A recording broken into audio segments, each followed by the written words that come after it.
que maïbike, il passe na yé. Avec président de la République. On a yé bien. Il passe na président. Il passe à Kabila Zara Janet été. Par contre, c'est la bino. Pour Kabila Zara Sud, qui est à Katanga. Aboitami la Katanga. Bah, si bino il passe na yé aboitami la Sud, qui veut l'okuta. À ça la nuance. Yango yoka à l'époque, Sarkozy président de la République. Ayawa akuta ba député à Bololé au Bankta Fabiola Lobaka. À l'équipe de l'Assemblée nationale, à l'Ubimbo Cannabis, les Alimbo Kamoko Fongama, au Banaché, Bele Baro Ya, quoi épouser ma richesse, pour Kokende. Alors j'aimerais dire que c'est une petite nation qui est influencée par certaines nations. Et quelle nation? Vous avez les États-Unis qui sont derrière. Il faudrait le dire en toute vérité, les gens ne savent pas. Oh, les États-Unis sont derrière la RDC. Les États-Unis sont derrière le Rwanda.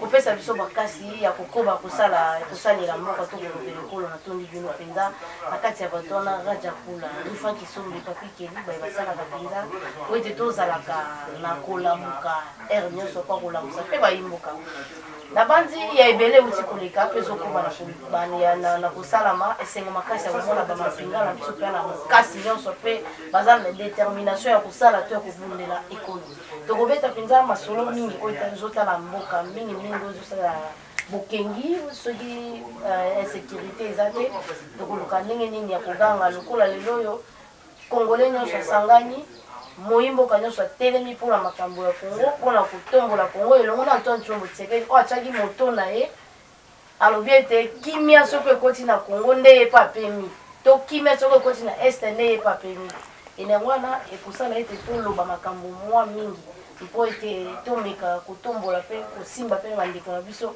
oyo baza bongo na este na bitumba kobundela ekolo biso mpe toza awa mabondeli epuis tokosenga lisusu na gouvernement bayeba kosala mpe mosala makasi bongo kolongola mbongo ya badepute oyo basala eloko te na 5 ans oyo bayeba kobundela kongo lelo oyo communauté internationale ezwi kimia ezoloba eloko te heureusement allemagne a reconnaître to azoyeba bato bazobundisa biso eza rwanda kasi komona injustice ya boye tobandaki kobelela banda kasi tokotika kobelela te pamba te ti toyebi ete communauté internationale ebikaka be na nsima na biso kasi bango nde baza bato ya liboso ya kobundisa biso na eriki tiswaka lokola tomesana kobeta masolo ya kolobela kongo tokopesa bino basango ya makambo etalaka mpenza ekolo kongo nde tokokoba nango makasi mpona koyeba nini tokoki kosala gouvernement pa kosala nini tokotika wana te mpona kobakisa biso na makambo mpo etali ekonomie soki este to état de siège oyo eza lelo ezosalama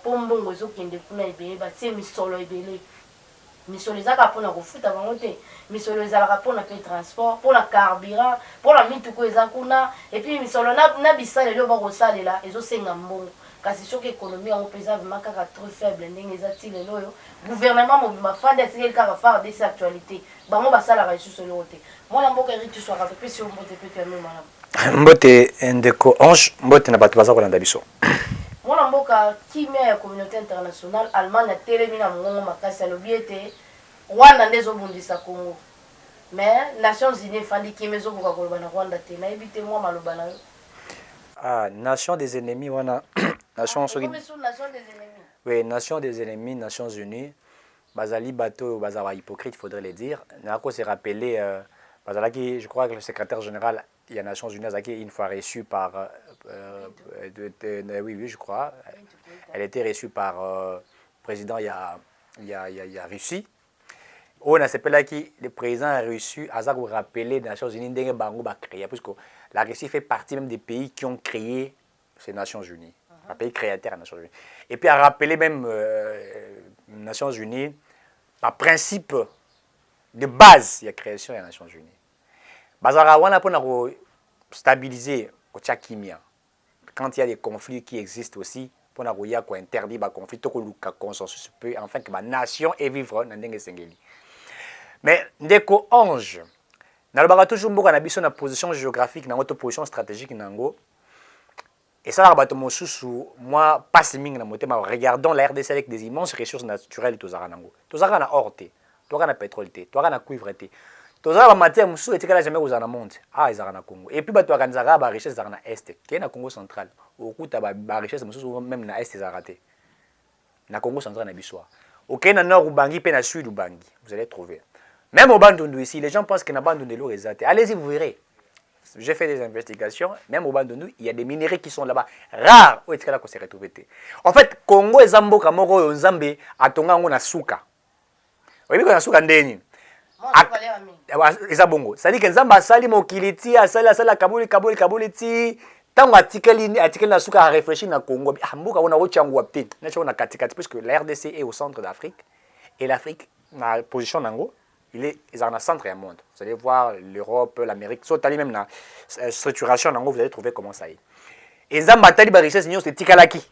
Oh nyo c'est fanda ki on a dit bon ça va comme c'est que zate on a kaboli nazo o nyoso na boka on ata na katikati curieusement nyoso wana eyo kitana Congo ndeba mboka mususu omoni mbilinga o passe ça ba na mutema comment mboka lokola RDC arozwa nyoso ndo yo quand même falfano je me rappelle aloba l'Afrique a une forme d'un revolver dont la cachette est fixée où c'est au Zaïre à l'époque qu'on appelle aujourd'hui la République démocratique du Congo.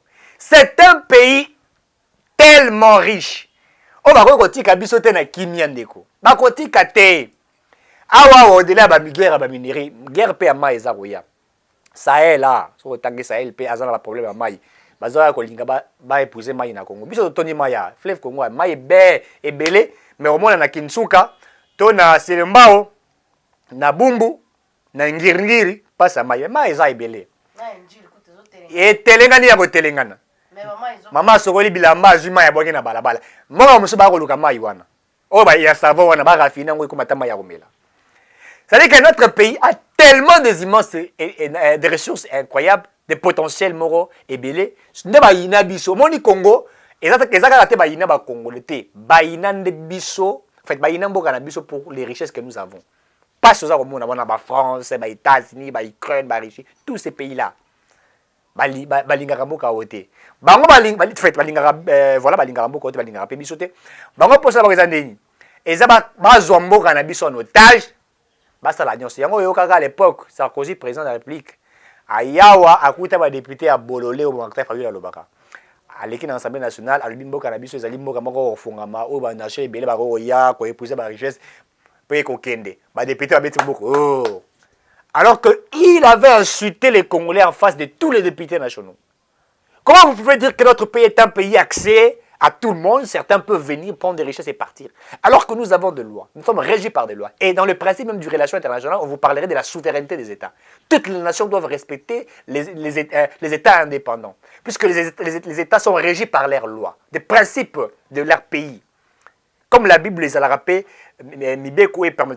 Christ va fonctionner, la constitution, la loi fondamentale d'un État, elle doit aussi être respectée. Mais il y a certains députés, excusez-moi, des Baudets, qui ne savent absolument rien, qui ont applaudi. Et nous sommes enviés comme ça, certaines nations envient. Et curieusement, dans ces pays, nous rappelons Rango, processus d'identification militaire rwandais, mais nous avons été dans ces pays dirigés par qui? Mais non seulement un pays ayant des ressources naturelles, des potentiels, on va prendre certaines nations faibles. Il faudrait les dire, le Gabon, les autres nations, le Rwanda, les Burundi, et tout ça sont des pays faibles. Pourquoi nous, Babé Arabi, sont pays forts? Et aussi pourquoi on a toujours dit la RDC a une armée forte, équipée, structurée. Quand vous regardez, selon les statistiques de l'organisation EBL, on vous dira, nous avons pratiquement plus de 100 millions d'habitants. On vous dira 100 millions d'habitants. Alors, si on a 100 millions d'habitants, c'est plus, hein, mais en prenant 100 millions d'habitants. Et tu regardes notre armée, nous avons un militaire énormément. Vous voyez? Alors, sous cet aspect-là, quand on fait les statistiques et qu'on regarde, on vous dit, par rapport au nombre de la population congolaise, n'est-ce pas? Par rapport à ces militaires congolais, donc ce pays est un pays fort puisqu'il a plus de militaires, il a plus la population. C'est pourquoi on regarde toutes ces choses. Alors, tout ce que nous sommes en train de vivre aujourd'hui, de quoi ange? Nalobaki on est bandeli, ils ont dit dû Yakimote Mamabe. Au Bamboka nous sommes bazali wana. Landa lors du Conseil de sécurité des Nations Unies. Na kati ba résolution là on a ko bandela. batikali jamais qu'on condamne Rwanda.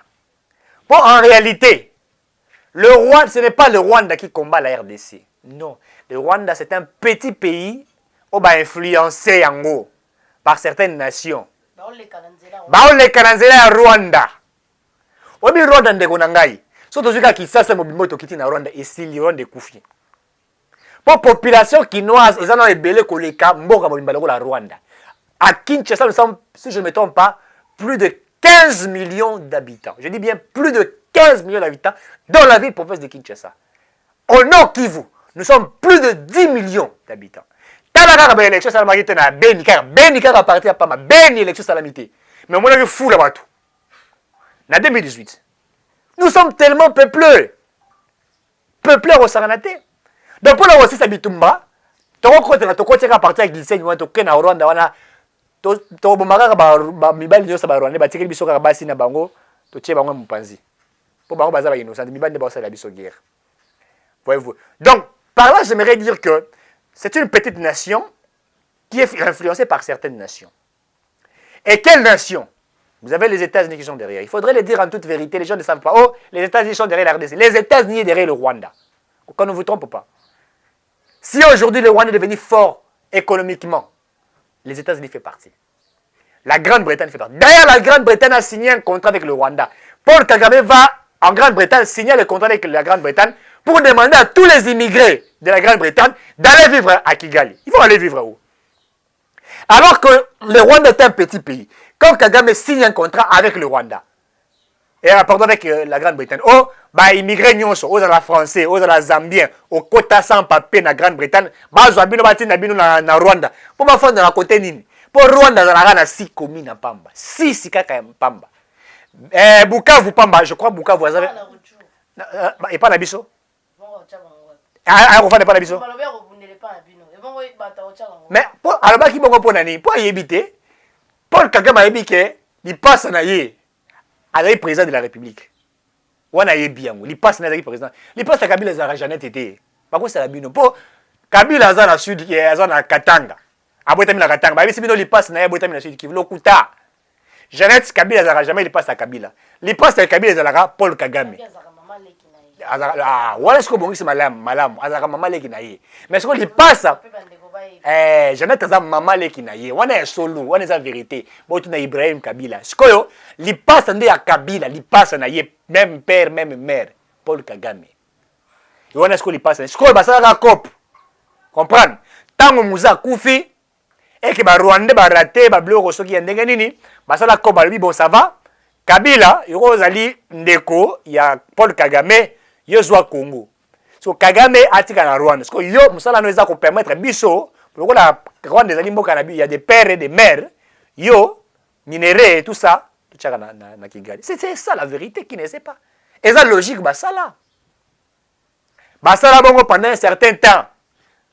Si Kabila dirige mboka na biso a dirige na ndenga dirige wana bomi Kabila boma mboka na biso maka nyonso mboka ki kufa o Tshisekedi na mboka kufa e pola kutu mboka na biso na yilo la Lazare a kufa a pola za ko misa nkusu Tshisekedi aye Congo sort abele lango trois fois sort allez Congo bimba la moko ndeko moni mbala moko maka bamadi ko bonga mais c'est ça la vraie vérité qui ne sait pas.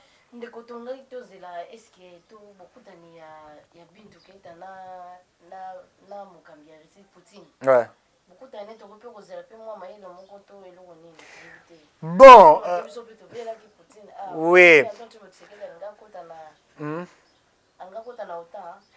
Bon, en fait, webi na lubaka ngona bandela webi bitumba na biso to vivre na est. Basa la attention. Nazo va insister. Nazoka sur la 3e guerre mondiale. Na bandeli yango susu. Basa la attention nazoka solo la 3e guerre mondiale.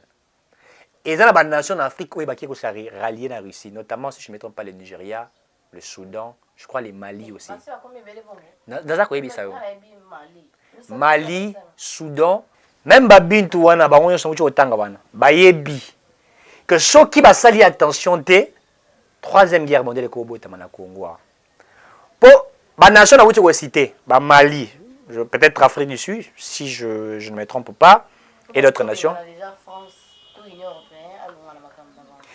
Évidemment. So biso ba nation na soto keto sera lié na Russie. Et que ba nation musu ba ki ko sare parce qu'il faudrait le dire l'OTAN. La majorité ba pays composants ba za na l'OTAN ne ba contrôler l'Afrique. Ce sont les pays qui habitent biso toni tous biso na posa ba Union européenne etc. to que soutenir Russie.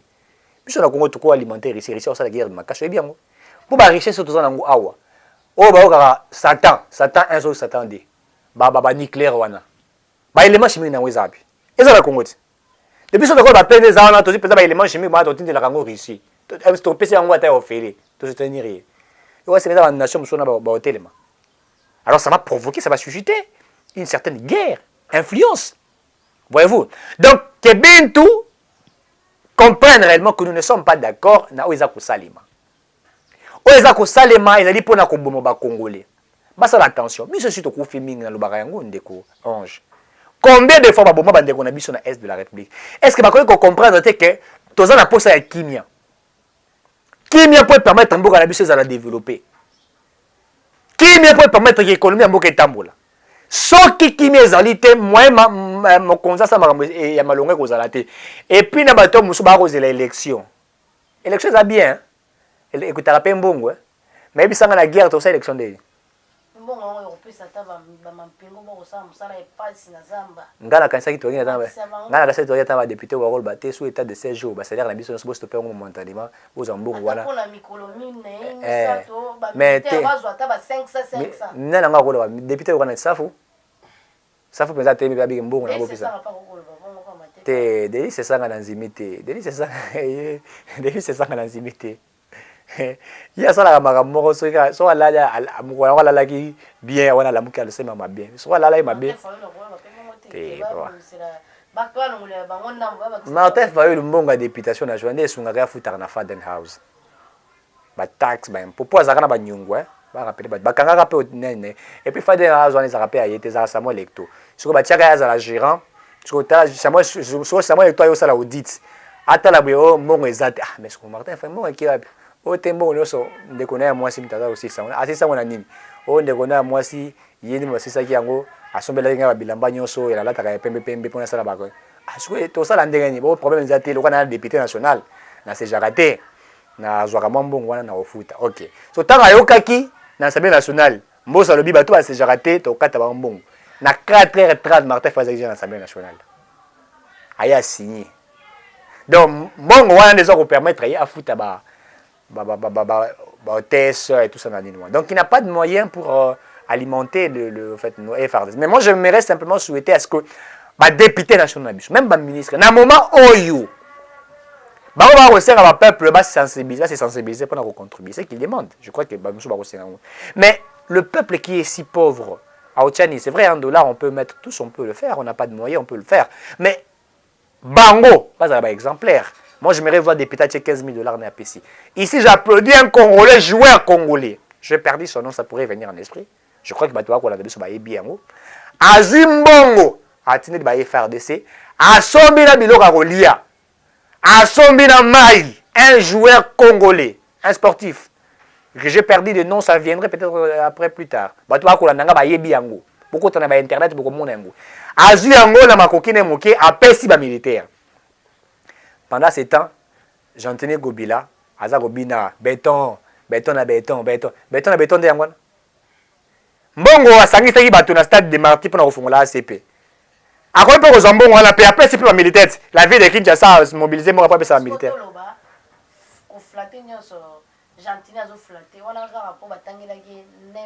Eh mais ça bon 59 millions. Oui. Qu'est-ce que c'était? Oebi.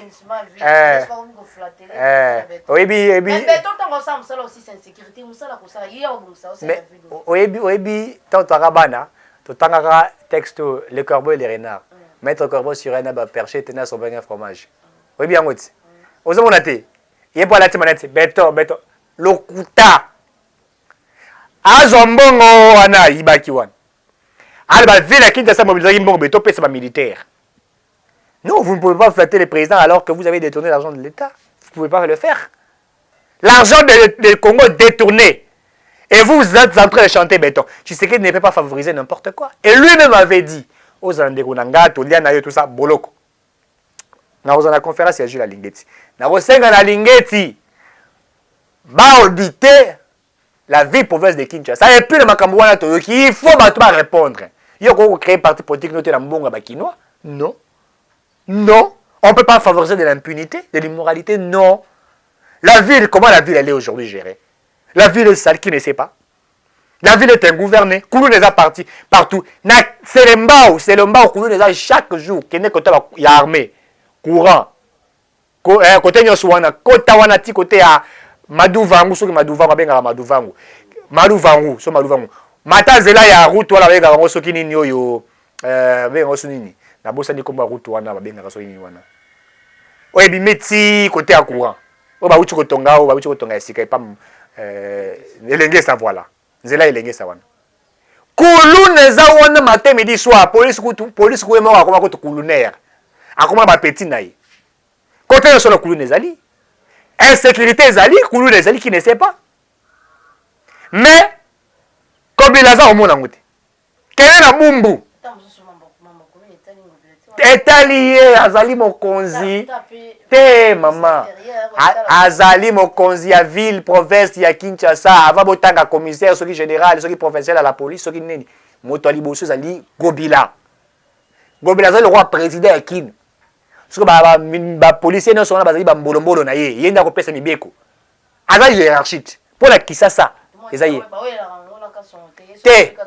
te tanga bisaka kasongo c'est moi la hiérarchie aza na raison ye nde mokonzi yo kotala chef Tshisekedi te ye nde aza gérer Kisasa mama akotaka na toilette oyo ndako batongaka ndako na ye alembula ebeti ya les proof akota na wese moto liboso babengaka nani Gobila te babengaka commissaire à la police c'est le gouverneur de la ville qui représente le chef de l'État mais ye na bumbu Koulou nezali na ngiringiri Koulou nezali na njiri na masina Koulou nezali bakomi na uchi kotangelo Koulou nezali kosanga tina moi Kasavubu Kalamu batu bana mike ba 16 17 ba ko bunzela ba machete na balabala incapable à gérer awa tozana elanga poussière etoni ya Kisasa le Kisasa ekomi na poussière c'est le rôle la neige na poto otambola mo na neige asko la neige ya poussière covid pe lobi yango esangani na rimezio lali zole ye munena o misu pasi obule papa leki mutabwa kilo malade zo rande poussière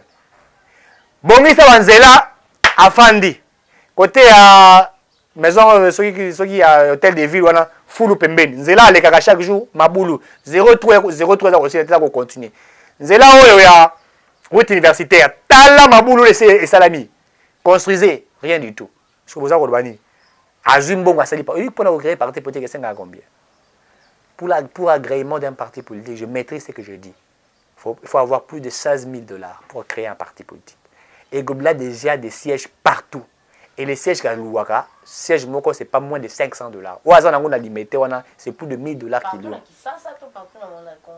Gobila pona Kisasa na chano Kisasa lo azab na Kisasa au-delà ya auto ko compter na connaître ba province mususu azana ba bureau na un peu partout parti c'est même pas une année ba uchi ko sala mo calamité mbongo azwi yango wapi chaque week-end tala parti IDPS tala parti à Gobila ya ça la fête chaque jour parti présidentiel ici là Gobila tia ba fleur atia ba benga ba monsieur babeta et selon mes investigations chaque semaine il dépense 12 000 $ pour l'activité wana salama donc du lundi au samedi 12 000 $ multiplié par 7 jours c'est combien mais en face wana salité il faut les aller dites-moi quel est la HG hospital ou ya première riz nanga bo mona est-ce que moi salité mo rezala wati de lo balolora c'est un TPM dans l'hôpital ils ont dernier zo maladie awa kende ko se faire soigner kuna ba benga ngo zo maladie awa kende ko se faire soigner kuna Gobila zapi c'est très cher. Alors, cet argent, on pouvait prendre ça, donner à nos FRDC. Ils ne le font pas. Ils ne font absolument rien. Ils sont là en train de jubiler. Alors que nous devons alimenter nos militaires. On est Sama.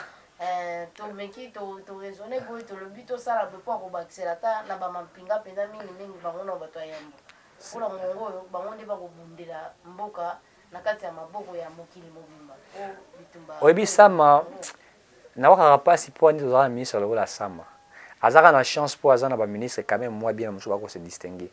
Mais ça m'a vraiment non c'est pas il est plaintif mais ça Mazali Penza il ressemble à il y a Mutumoro il habite sur Azobela sur Kokarolobate vous sentez vraiment trop timide.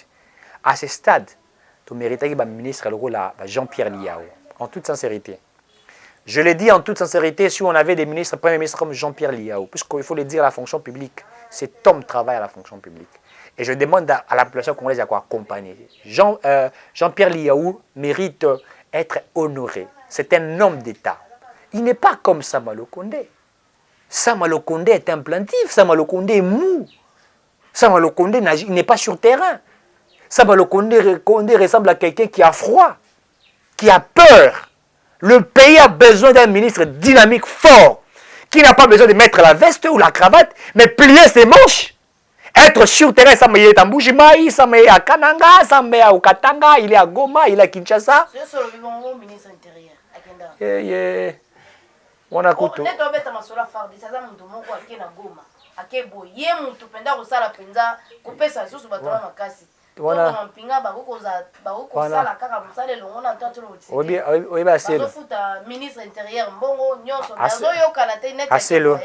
Assez le penza na habité na nga la penza bo ata habite azu kumba sa assez la tion na liste apesi mo Zamboka apesa mo ko ndipo ba noyer. Oui bien à ce stade comme président Tshisekedi a beaucoup de choses à faire ngai so la ministre intérieur primo on l'a été souverain c'était l'état de siège ngai ministre la place à Sam non là c'était tenue militaire. Deuxièmement je serai au front avec les militaires. Ndeko Ange, Ukraine en guerre contre Russie, le président ukrainien s'habille en tenue militaire, les ministres des Affaires étrangères, ministre de la Défense, ministre de l'Intérieur, chaque jour en guerre. Mais lui, il fait quoi? Ma confier ma gouverneur Awa, incapable d'agir, fainéant. Qui ne sait pas. Je l'ai dit en guise de cause. En fait, le problème aujourd'hui, nous voulons aider le président Tshisekedi. Tshisekedi a besoin de gens sérieux au Bako Kosungaye. Quand même, la Mokonzamboka béton, la béton, c'est bien. Mais bon, Sungaye. Bon, Sunga Mokonzamboka. Bon, flatter, il ne faut pas être de flatteur. Ce pays a besoin de gens rigoureux, forts. Moutabet, Moutorola. Oh, là, c'est pays Christophe Lutundu, il n'est pas allé à gauche, à droite, il regarde, il dit non, écoutez, ce n'est pas des M23, ce sont des Rwandais. Et on est fiers d'avoir un ministre comme Lutundu là. Il dit, il ne faut pas aller à gauche, à droite. Il a réagi comme Mouzé. Ce ne sont pas des criminels, des rebelles, ce sont des Rwandais. Il était le droit au but. Ce n'est pas les M23, c'est le Rwandais. Il était clair. Il va au Conseil des Nations Unies, il dit, il parle. Nous sommes dérangés, nous sommes combattus. Et le Rwanda en est pour quelque chose. Il a parlé sans cacher. C'est ça l'être ministre. C'est ça représenter le chef de l'État. C'est ça en fait. Le président a appelé à la poste à Batubongo. Le président a appelé à la poste à le Batura Bambo sauté.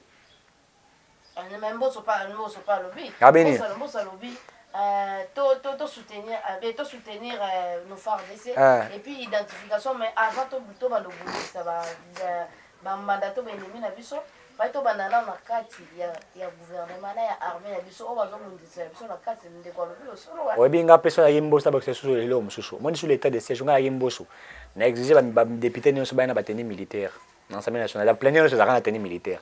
Vous savez les gens ne savent pas l'image que ça fait hein. Moi je l'ai toujours dit la guerre médiatique est une guerre importante. Même ça le Rwanda. Moi to zinga ko affronter Rwanda to la ça pensa que tous a combattu tous a prêt et pour répondre et bangi ça rappelle neni oyebi ba borseur avant abunda so les gens qui peuvent na moninga no borseur influencer nan au quoi lelo au dayo au kufa lelo na ko nyata o lelo il aura peur ata il peut soit répondre na obanga tu vois un peu ça c'est comme ça qu'on fait les choses mutako menacer pour bangi ça yo nan alengi ça la guerre c'est comme ça so s'affaiblir automatiquement battre yo c'est comme ça que les choses se font mais ils ne le font pas dans beaucoup des institutions les gens ne le font pas. Alors qu'actuellement, on devrait en principe le faire, Ndeko Ange. Tous soutenir par FRDC na biso. Tous na bango ensemble. Tout le monde est longo na bango, mais est-ce que nous le faisons? On ne le fait pas. On ne le fait pas, on est ici. Moi, je regrette na le bagango Ndeko Ange. Kende la boîte de nuit en soir. So ba boîte de nuit ba courir ba kata série na boîte ba boîte de nuit hein. Ba to kenda ko se régaler tout ça. mais hier moko pe beaucoup ti wana bateli bino nzembo ya militaire bwa koyemba bwa ko encourager mais okuta kuna kaka ona bandela kango bora ezanga mbuma nzembo betaka na Kisasa yango nzembo betaka na Kisasa o protéger base kaka banzembo betaka na Kisasa siko ata musicien à part Moïse Mbiye na José Nzita oui nde bayemeli fa oui mais ezwi penza ngongo ezwi ata bademo batama to ni mwa babitumbo pe boto nyonso okoti mais ba musicien ti lelo pe bazoye bateke bazala kati ya Congo fe po babundela Congo kana baloyembo na bango na bite zosenga nini tozela ka so eleki toyembi sokola omati coin yoka nzembo sokola mata coin siko lobi ba musicien Sansire kufa lelo tomona ke mais Sansire kufa on gocha so mutema Sansire kufa ba musicien lelo tozomona ke bakoki kopesa ta mosusu bano bakoya likanisa musique mais likanisi nini ya musique ya kolakisa ndenge okokobima na mwasi na loyembo ndenge mwasi akotamba mutakala mais mpona koyembela mboka te mpona kopesa bato ole ezaka susu te nayebi te okoki koloba nini pamba te Sansire wana eza esika eza eloko moko bakoki kolongola yango mpo soki mbongo alite ezokota mpona mpe bayeba kofuta mbongo wana ezosala mosala moko te eske eza na ntina ya kobatela eloko ya bongo Moïse Mbiye ayembeli ba FRDC sans kozwa $1 ya gouvernement. José Nzita ayembeli ba militaire congolais ayembelaka Congo sans kozwa 1 centime ya RDC. Mais pour l'indépendance de la RDC le 30 juin, il a fallu qu'on mette $50,000 na bato moko pour beta nzembo ya indépendance. Indépendance tozala na kati ya bombo mindele Évidemment. bazoboma biso epai na biso Évidemment. et bazolalisa biso pongi ya ndako na biso Évidemment. lipanda ya wapi lipando to Évidemment. Évidemment. okobina le 30 juin likamuni Et puis non c'est vrai il y a que 2 musiciens chrétiens ba yembi ba musiciens muso chrétien ba zumi ndoko ba kangi ils ne font absolument rien bazana na kati ya distraction. Congo tani bango te Et puis quelques pasteurs, j'ai vu quelques pasteurs quand j'ai fait ici, pasteur la dame moko télé apesa yende naza koloba wa yena oba madame Joël Kabasele, voilà. maman pasteur de l'église Aena, que je tiens ici à féliciter. C'est une dame très importante pour la RDC. Et je demande au président de la République, Félix Antoine Tshisekedi, de récompenser cette dame. Cette dame travaille pour le Congo. Les gens ne le savent pas. Cette dame, Azali, une dame révolutionnaire. Vous savez, c'est pas facile de voir une telle dame. Elle parle avec son cœur et elle aime cette nation. On sent en elle l'amour, le sens du patriotisme. Et elle vous dit que la patrie est sacrée. Et puis, alors on a sepé la lora loba. Même le mort se lèveront et vont se battre. En fait, langage déjà spirituel. C'est ce que nous devrions dire pour pousser à nos FRDC de réussir. Mais est-ce que nous le faisons? Moins de pasteurs le font. Moins de pasteurs le font. Ils sont dans le buzz, dans le pétage. C'est que les c'est fini. Ils font absolument rien. Alors qu'actuellement, nous devrions nous être mobilisés. Enfin, à Kosunga FRDC, travailler. C'est ce que nous devrions faire. Que nos militaires, la soutenir par le musicien, profane, je ne sais pas moi, chrétien, par la population congolaise. Que nous parlions le même langage. Mais là, on a regretté Ndeko. Si dans la opposition, on a taxé Bitumba wana mabe ba kofinga mokonza moka Félix Tshisekedi. Na ba itando ekeli, nous sommes dans tous les plateaux de télévision. Au moins moto ala muka kofinga mokonza moka pona ko ba wa signer ba contrat na Rwanda, contrat ni na signer na ba Rwandais. Oh te mokonza moka bo mimboka na biso. Non. Alors que ce sont eux qui ont détruit notre pays. Ce sont eux qui ont détruit la patrie.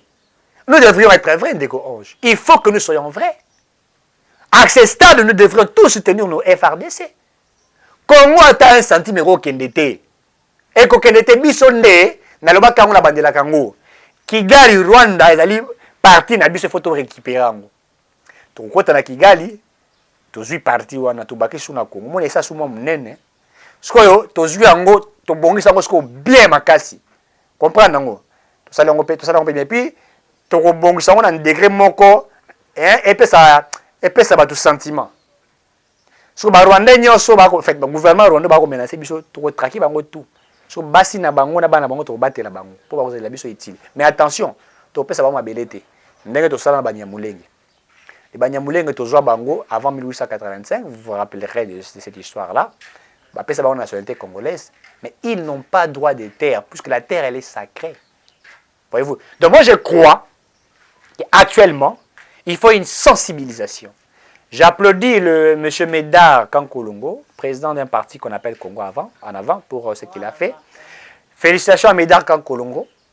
J'ai vu qu'il a organisé une marche pour soutenir le FRDC, habillé en tenue militaire. Étant un jeune, un homme intelligent que j'apprécie aussi pour son travail qu'il a bas, félicitations. Il est sorti du lot, il y a qu'à critiquer, il y a qu'à analyser. Il est allé dans la solution, soutenir le FRDC.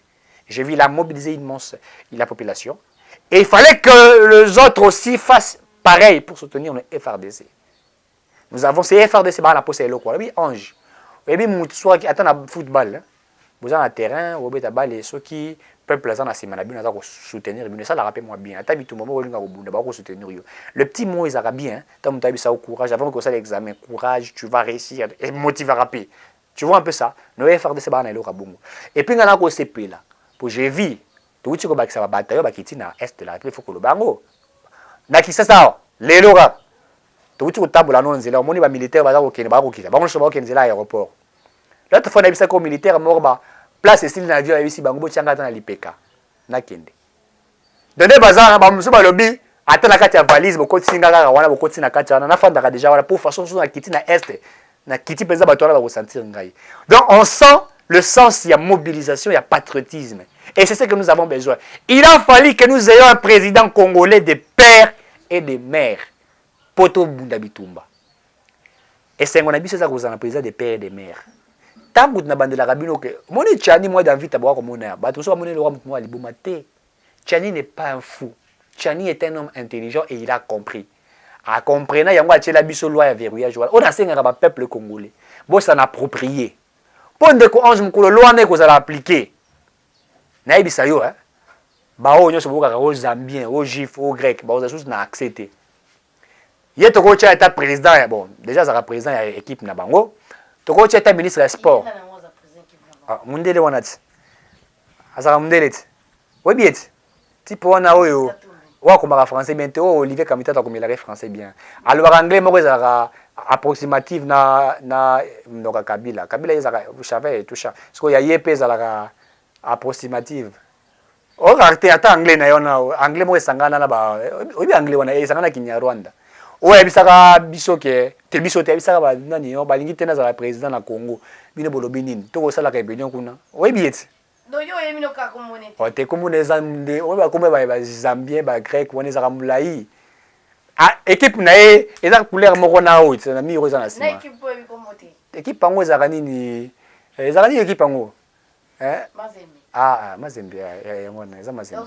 Le président Mazembe. Le président Mazembe, ah, comment les Arabes Katumbi? Ah, c'est que y c'est que y Batata maman, la bande était à l'état soukani, ou était au bout d'un sous-sumba la cima.